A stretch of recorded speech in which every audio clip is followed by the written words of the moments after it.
Good morning, guys. I am bringing you along with me on some winter chores on a sheep farm.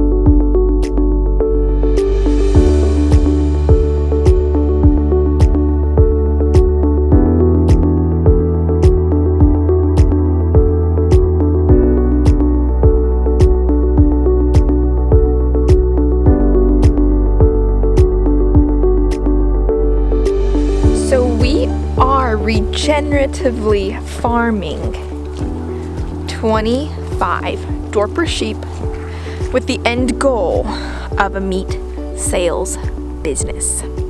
It's a new year. One of my New Year's resolutions is to make a profit off of the farm. So for the past 3 years, actually, the family has owned this flock. It has been a huge learning curve for us because, to be honest, our family has not owned any large-scale livestock. So getting sheep in and raising them and learning how to raise them has been an incredible learning curve. It is not a learning curve that I personally have been actively engaged in until about 6 months ago, when I began to study and research the principles of regenerative agriculture. And I realized as I was studying those things and finding out about rotational grazing and intensively doing so, which means moving your animals to fresh pasture every 2 days, I started learning about the impact it can have on your land base positively. And then I began to read about the impact it could have on the health of your animals, which at that point in time we were kind of struggling with, wondering if our sheep were actually going to make it. They were having some health struggles. So all that to say, my chores consist of rotational grazing the sheep. We've also diversified on farm. We have some beef steer and some chickens, which I actually do not participate in the upkeep with. But without further ado, I'm gonna get to my chores. Okay, so today's work is going to be, we're going to be rotating the sheep to a new paddock. They have been in this one for about a week, so I mentioned intensively rotating them, but during the winter I've slowed it down to moving them once a week. Reason being is that we are intensively rotating the sheep primarily for parasite management, and in the winter parasites do not hatch out as quickly. So during the spring you got to move them off their previous paddock every 2 days in order for them to avoid basically re-ingesting those hatched out parasites. Well, in the winter parasite activity is much lower because of the temperatures, so we can slow down our rotation for that. Another thing is that the forage, we are grazing into winter because we are in East Texas and we can do that, but at some point we're going to be feeding hay, and so we will leave them on pasture, but we actually won't need to intensively rotate them for sake of new forage. So those are a couple of reasons why it's slowed in the winter. So today we're going to be rotating the sheep to a fresh pasture paddock. I'm going to be getting these steers, which are our beef steers, for a gourmet grass-fed beef product. I'm going to be getting those supplemented, so during the winter they also graze as well as feed on hay, and we supplement them every other day with a 38% cottonseed cube supplementation, which is suitable for supplementing your beeves on a grass-fed and finished program. I'm dressed like it's sub-zero, but it's like 40 degrees. It's just Texas, and I'm cold right now. So we're gonna get our sheep moved, our beefs supplemented. We're gonna check on the sheep's protein and mineral block. We're also gonna get our beefs some minerals as well. Those are the main things that we keep out for them. For the sheep, we are not protein supplementing as intensively. We're leaving a protein supplement out for them free choice. I think it's 18% protein. It's just what we've done so far, and we're kind of monitoring that particular plan. So again, do your own research before implementing any of this stuff that I'm talking about. I'm just running you through what our system is. But for the sheep, we have a protein block that, and as well as minerals that we keep out for them, free choice. Sheep just eat different, and the forages that they take advantage of are naturally higher in protein. So that's one of the reasons I suspect they're not going through their protein block as quickly. Still doing some research on that, but it's just a thought. So I'm gonna be checking on their protein block, making sure that their waters are filled. We just had 2 days of raining cats and dogs, so it's like probably got 4 inches of rain. So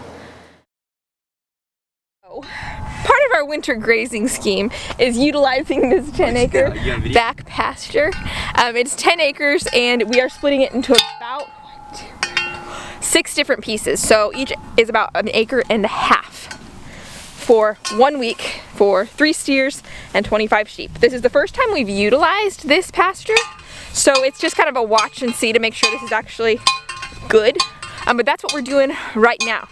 And we are sinking ground rods, 6 ground rods, 1 for each of the paddocks. And that's how we're getting power to this. We're just putting our cinder block down, solar electric charger on top of the cinder block, and hooking it straight to the ground rod and into the fence using power links to power those each individual strands of electric tape. So click on the link down below, because that's going to explain to you in depth our electric fencing system overall. I'll send you a list of things that we use to create this electric fencing system for sheep, and then also a place where you can buy them, and step-by-step video instructions if you're interested in setting up this electric fencing for sheep or steers or cows, whatever, it'll work for that. So click on that link down below. What do you got in the next one? Just straight across, and then you'll see another mown area. It might be straight across, it might be a little diagonal, I don't know. Okay. So we're just doing that. We're sticking 6 ground rods in the ground. This is gonna be our grazing pasture. So there's gonna be 6 ground rods, each of which stick out about this much so that they don't get lost in the grass, and we can find them every season that we return to this pasture. So it's working out super great for us, and I'm happy with it so far, super thankful. The other thing is that having multiple ground rods really increases the shock on your electric fence overall. So really this is a win-win as far as using this particular system. So.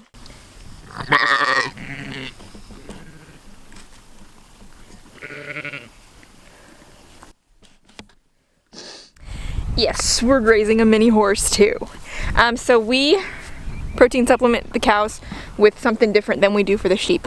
So a quick thing is that we always rope off the sheep from the cows when we're protein supplementing. The thing that we typically do is that we will move the sheep over to a new pasture first, and then we will feed the steers their protein supplement, and then we'll move the steers over.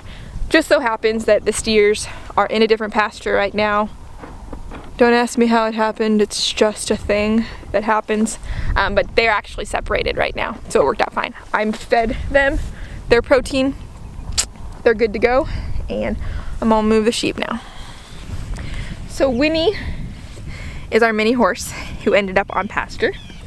He does not like the sheep very much. He feels like, well, in my opinion, he feels as though they're sort of a degradation to his intelligence, so he always flocks to be with the steers. So they're kind of buddies, but he's about the same color, so I'm guessing maybe they remind him of his former family. I don't know. Well, that is not good. That's their protein block, submerged in about, looks like 6 inches of water. So I guess I know how much rain we actually got, 6 inches, but I'm gonna have to get him a fresh one. Plus some fresh minerals before I'm done. So these guys are super smart, and by now, once they start seeing me pull out the posts here, they all start to line up for the move. So they know what's going on, and they know what's gonna happen. Hey, how's it going? Hey. What's good you guys up here to do? Feed Winnie. Feed Winnie, okay. You're not really a star like me.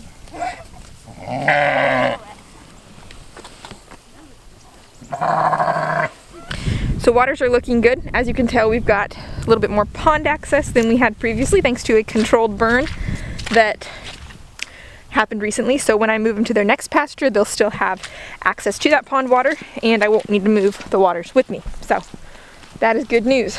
Gonna pull up this single strand back fence and use it over on the other side as I create my next paddock. When I move them, I'm gonna put 3 strands up because sheep. And so, but when I have the back fence to keep them from backtracking onto what they previously grazed, I only need to do 1 strand. Reason being, they're just not tempted by what's back there as much as they are what's up here. So I need to protect the new pasture a lot better than the old. So, rigging it up like a pro with a bungee cord and a cheap plastic reel. And all the way down there, just plastic step-in posts, and that's pretty much it. So I've got my my paddocks ending down here, so I actually have to put it into the pond just a little bit so that it doesn't give opportunity for the sheep to actually get in and, you know, walk around into the new pasture. So little thing there. So now that I've got this single strand on this new side, I generally just let the sheep call them over. And then from that point on, I have about T-minus 17 minutes before they realize there's no power on this. So what I'll do is I'll just let them over. It allows me to watch them graze and see what they do while I finish setup on this side of the fence. Typically, they're so distracted by, you know, this fresh pasture going on here that they don't make a break for it or jump the line or test the fence. So it works out really well. It allows me to watch what's going on once they get into the new paddock, and that's pretty much it. So unfortunately, judging from the scene behind me, I am encountering the same issue with the sheep protein supplement as I am with the cow protein supplement, and that the sheep are eating the cows, and the cows are now going after the sheeps. So we'll see how that goes. I don't know. Not too nervous about it, I guess. To watch and make sure everybody's getting what they need, you know, a little bit of everything.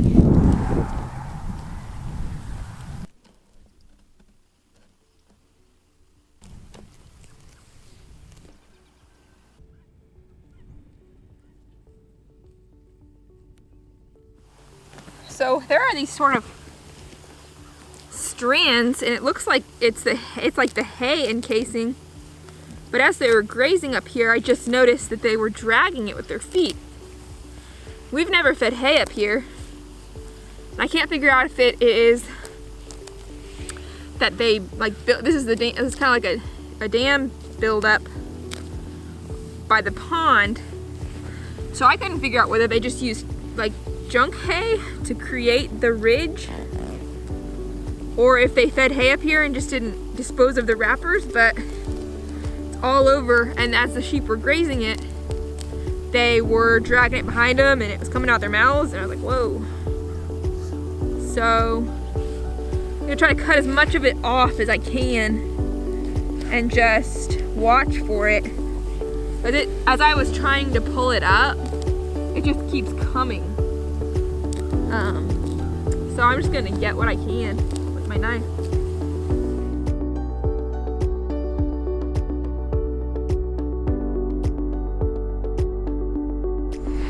All right, I think that's gonna be it for today. Thank you guys so much for watching. Follow if you'd like. We are on a journey to regeneratively raising pastured meat for profit, and we are excited to have you guys along from the very beginning.